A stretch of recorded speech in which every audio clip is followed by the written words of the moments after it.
Olá, meus irmãos. Hoje estamos aqui mais uma vez para falar sobre assuntos de relevância em relação ao Espiritismo e desta vez vamos falar sobre empatia. Essa palavrinha mágica que na realidade muitas das vezes nós vemos que está faltando e muito no cenário mundial. E, infelizmente, nós estamos com carência de empatia na face da Terra. Uns dias atrás, eu estive passeando com a minha cachorra. Aí eu, passando pela portaria, eu falei rapidamente com um dos porteiros e falei assim, puxa, aqui no Rio tá quente pra caramba. Eu podia dar uma chuvinha, uma coisa para dar uma refrescada, uma chuva um pouco mais forte para dar uma refrescada, né? Aquela mais básica, passar uns dias assim chovendo. Ele virou-se para mim e falou assim, puxa, seu Alexandre, tudo bem, mas sabe o que acontece? Eu moro em comunidade, toda vez que chove forte, alguém perde tudo. E é geralmente o que acontece?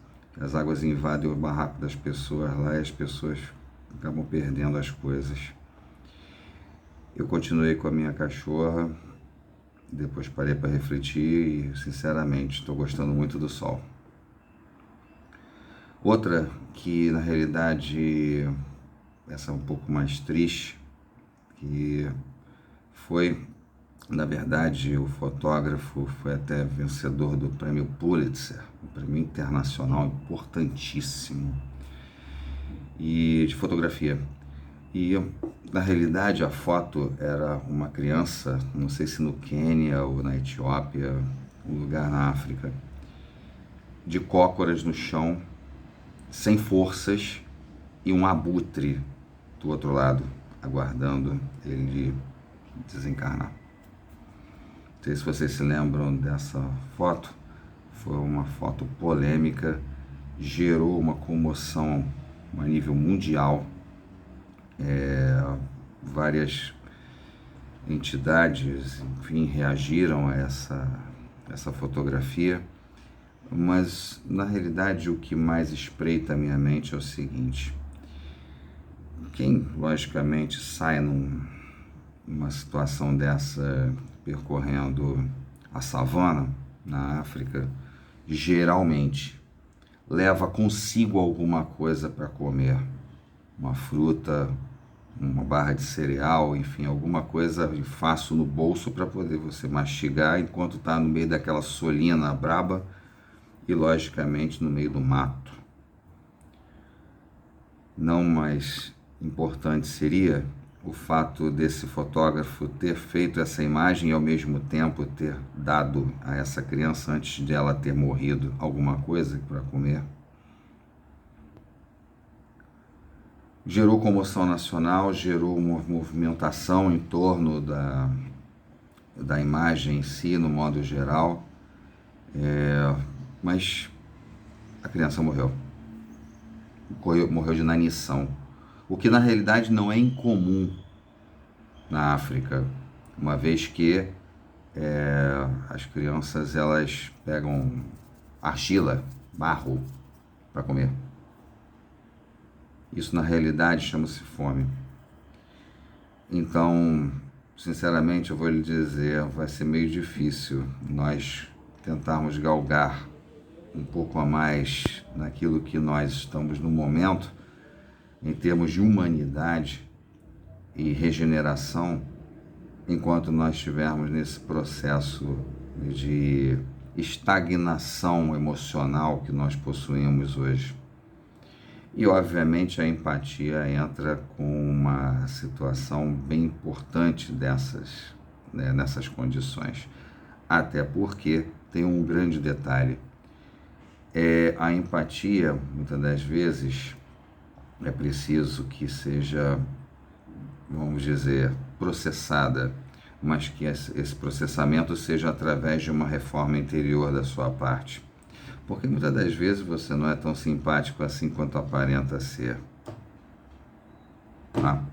Então, muitas vezes a gente entende essa condição.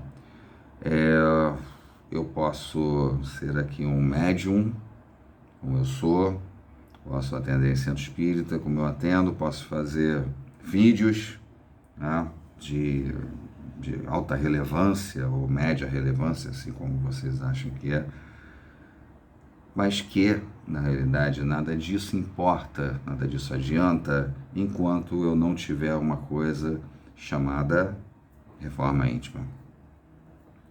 Porque nós estarmos aqui não significa dizer que o centro espírita resolva todos os nossos questionamentos. Que, na realidade, vestir branco, né, seja mais importante do que aqueles que estão na assistência, por exemplo. Você pode contar que tem gente na assistência que tem muito mais capacidade religiosa ou filosófica, o que quer que seja, do que muitos de nós que estamos ali no Gongá ou dentro ali da mesa mediúnica. Não importa a posição onde você esteja, importa aquilo que você, por dentro, você consiga reformar-se. E é o grande objetivo da reforma íntima, para que tornemos realmente mais empáticos e menos antipáticos, né, do que fomos antes. Que nós chegamos aqui, nós precisamos ter pelo menos modificado alguma coisa na nossa existência pregressa para a atual. E com isso, daí por diante, né? Como diria Kardec, tal é a lei, nascer, renascer, é isso. Então, muitas vezes nós nos deparamos com esses questionamentos que infelizmente ainda não evoluíram o suficiente para que nós possamos captar esses pequenos detalhes. Mas uma coisa pode ter certeza: nós não estamos aqui para passear, nós não estamos aqui para poder viajar. Tudo bem, óbvio, você precisa esparecer sua cabeça, sua mente, fazer alguma coisa realmente para que tenha uma certa relevância nesse sentido. Mas muitas vezes nós ainda estamos engatinhando no termo da evolução. Então, eu, por exemplo, eu posso fazer centenas de milhares de vídeos como esse, eu posso atender centenas de milhares de pessoas, mas se eu não tiver modificado isso no meu interior, se eu não tiver tido como exemplo dos outros que chegam até a mim, por exemplo, e contam as suas histórias de vida, se eu não tiver nada que seja acrescido nesse sentido, como eu posso me reformar para tornar-me mais empático? Como? Então é a troca das experiências que na realidade precisam ser feitas de uma forma muito mais generalizada. A pandemia está aí, a pandemia está lá fora, e na realidade nada pode ser modificado se o homem assim não se modificar. E é o que tem ocorrido.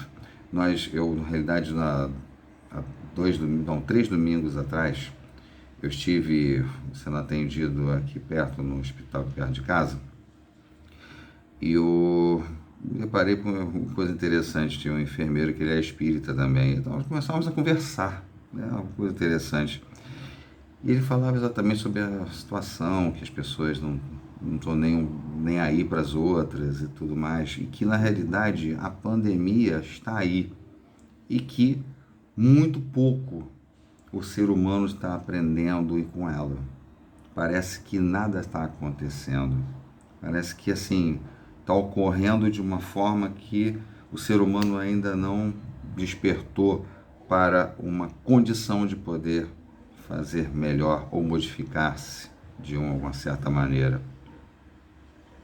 Concordo plenamente, porque na verdade nós vemos aí fora, as pessoas não se atinaram que na realidade isso tudo está vindo em detrimento a que o ser humano acorde o que é necessário, o que é realmente que é preciso ser feito. Aí viram pessoas, logicamente, que não querem muito, querem se abster do assunto, mas a cada 100 anos, 100 e poucos anos, ocorre essa leva, como foi o caso aí da gripe espanhola, como foi o caso de outros surtos e outra peste negra. Tá, beleza. Só que nem assim a gente conseguiu evoluir. Nós conseguimos evoluir bastante.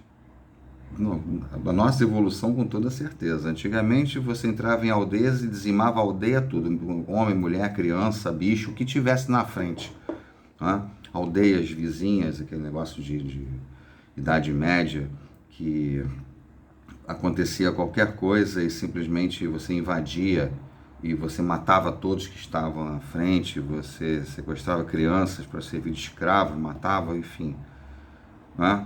Hoje não, hoje a gente vê, infelizmente ainda continua havendo assassinato, continua havendo homicídio, continua havendo suicídio, então, que aumentou 80%, né, do que na realidade há cerca de 20 anos atrás. Houve um aumento de quase 80% do índice de suicídios.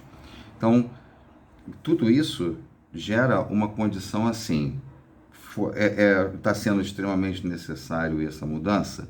Está. Está sendo necessária essa colocação para cada um de nós? Correto. Só que a gente ainda está engatinhando nesse sentido.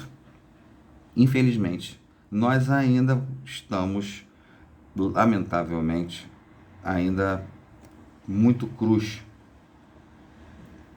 Agora, quando é que a gente poderia, por exemplo, num dia que a gente estiver assim, um dia que seja um dia de folga, que você não esteja por nenhum tipo de atividade ou laboral ou então esporádica, e que você consiga se observar.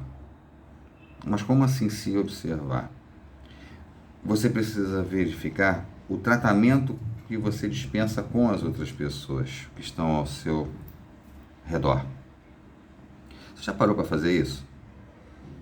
Porque muitas das vezes nós somos considerados ríspidos, somos considerados, muitas das vezes, pessoas que, lamentavelmente, têm assim, o tratamento um pouco mais efusivo, um pouco mais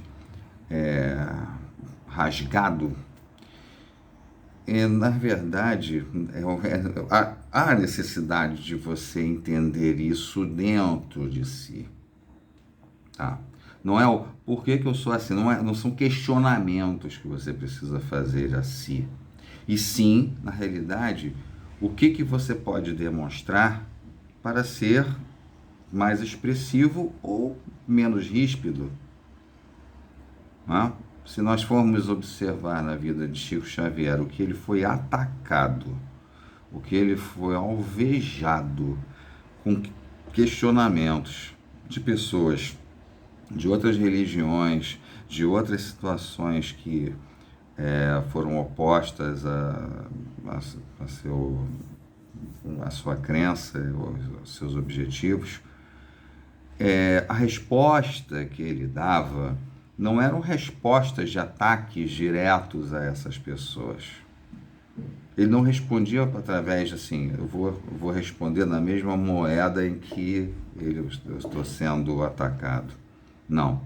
Ele simplesmente conseguia, através da sua luz, através dos seus ensinamentos, conseguir rebater aquilo que lhe era dito com sabedoria.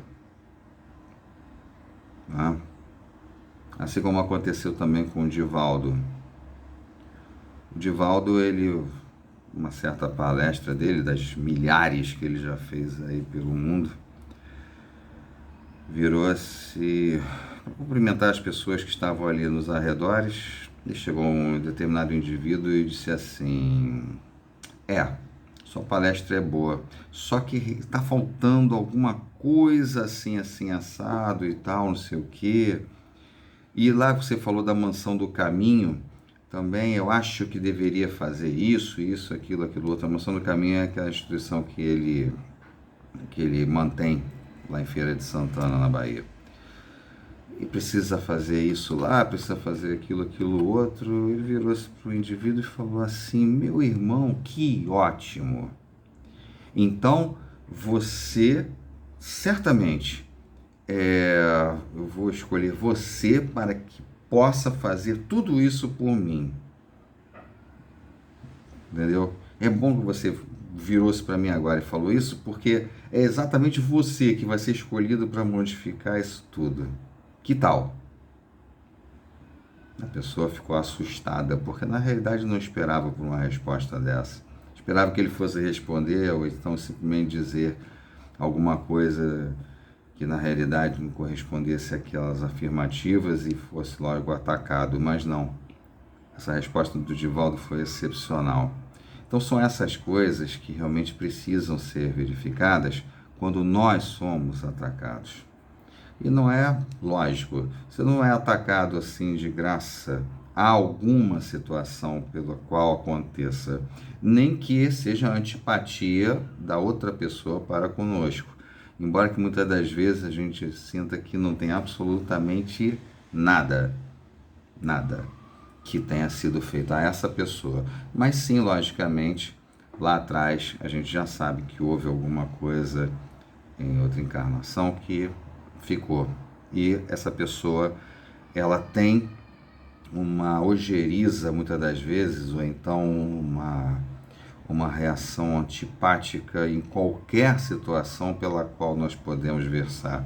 Então, muitas das vezes é o que está acontecendo com o mundo se hoje, né? Infelizmente. É o pouco se lixar, né? Farinha pouca, meu pirão primeiro. Esse é o tipo do ditado egoísta que na realidade não deveria ser nem pronunciado.